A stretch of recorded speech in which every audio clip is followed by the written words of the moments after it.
So guys, আসসালামু আলাইকুম। আজকে আমি আম কাটতেছি। আমার কয়টা কাটা হয়ে গেছিল, তাই আমি আবার কাটছি।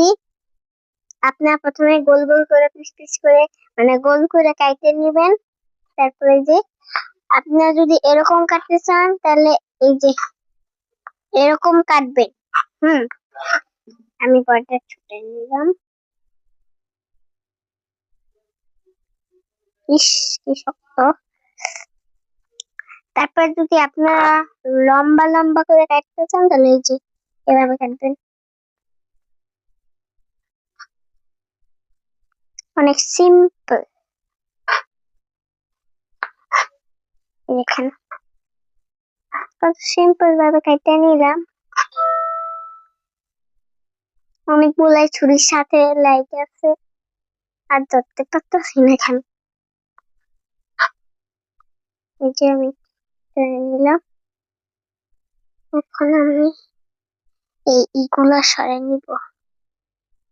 এই আমও ফালাই দিলাম, কারণ এটা পচা ছিল। আর এটা এইভাবে কেটে নিলাম। আমি আরো একটা কাটলাম। আর এখন আপনারা তো পারলেন যে লম্বা লম্বা কাটতে। এখন আমি যে আগে যেরকম ভাবে কাটছিলাম সেরকম ভাবে কাটতেছি।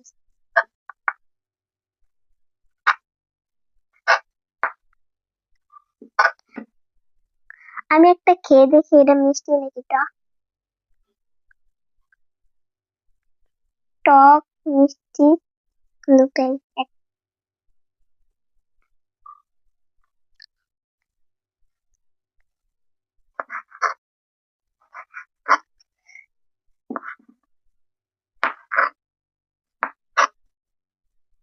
দেখেন আরো নিলাম।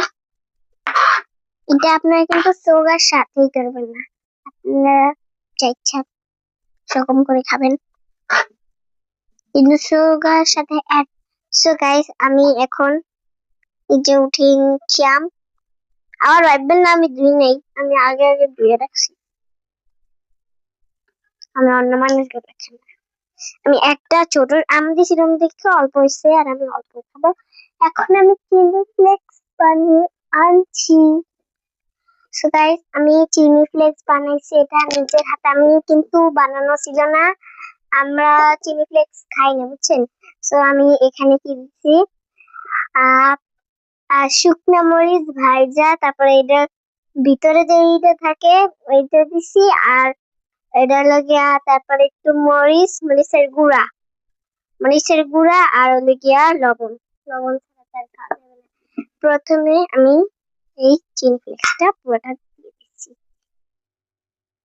চিনি ফ্লেক্সটা কেমন যেন হয়েছে, তারপরও এটার ভিতরে চিনিও আছে, ভুলে গেছিলাম চিনির কথা।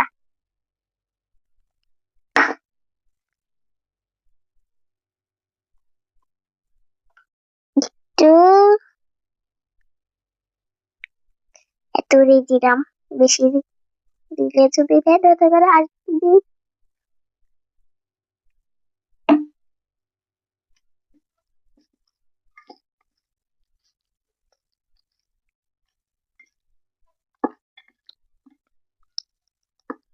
এইটাকে আমি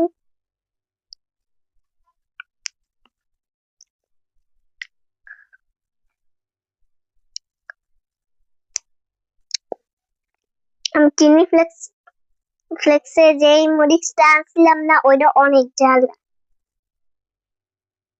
অনেক না, মানে হালকা।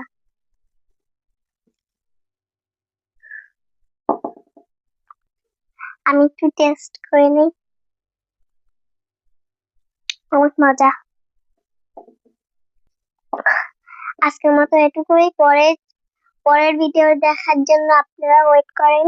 লাইক কমেন্ট শেয়ার দিলে অনেক কিন্তু দিবেন। আমার চ্যানেল সাবস্ক্রাইব করে রাখবেন।